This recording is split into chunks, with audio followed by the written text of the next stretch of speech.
السلام علیکم۔ Asia 41 news کے ساتھ میں ہوں آپ کی میزبان امنا عباس۔ خبر شامل کرتے ہیں ڈیرہ مراد جمالی سے۔ پاکستان پیپلز پارٹی کے صوبائی صدر سابق وفاقی وزیر میر چنگیز خان جمالی نے کہا ہے پیپلز پارٹی شہداء اور عوام کی نمائندہ تنظیم ہے جو کہ ملک میں جمہوریت کے فروغ اور آئین و قانون کی بالادستی کے لیے ہمیشہ جدوجہد کرتی رہی ہے۔ ملک کو اس موجودہ نازک صورتحال سے صرف اور صرف پیپلز پارٹی ہی نکالنے کی صلاحیت رکھتی ہے۔ ہم نے ہمیشہ مشکل وقت میں ملک کو نکالا ہے۔ شہید بے نظیر بھٹو کی شہادت کے بعد ہی پارٹی کے شریک چیئرمین آصف علی زرداری نے ملک اور جمہوریت کو بچانے کے لیے پاکستان کھپے کا نعرہ لگایا۔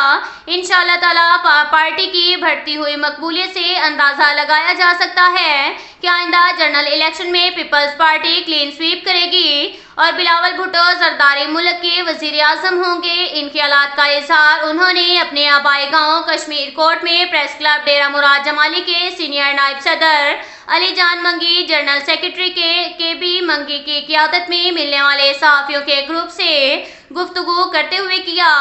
اس موقع پر محمد علی جمالی سمیت دیگر افراد موجود تھے۔ میر چنگیز خان جمالی نے کہا کہ سیلاب کے بعد نہری نظام کی مکمل بحالی کا نہ ہونا اور زرعی پانی کی قلت کی وجہ سے صوبائی حکومت کی نااہلی کا منہ بولتا ثبوت ہے۔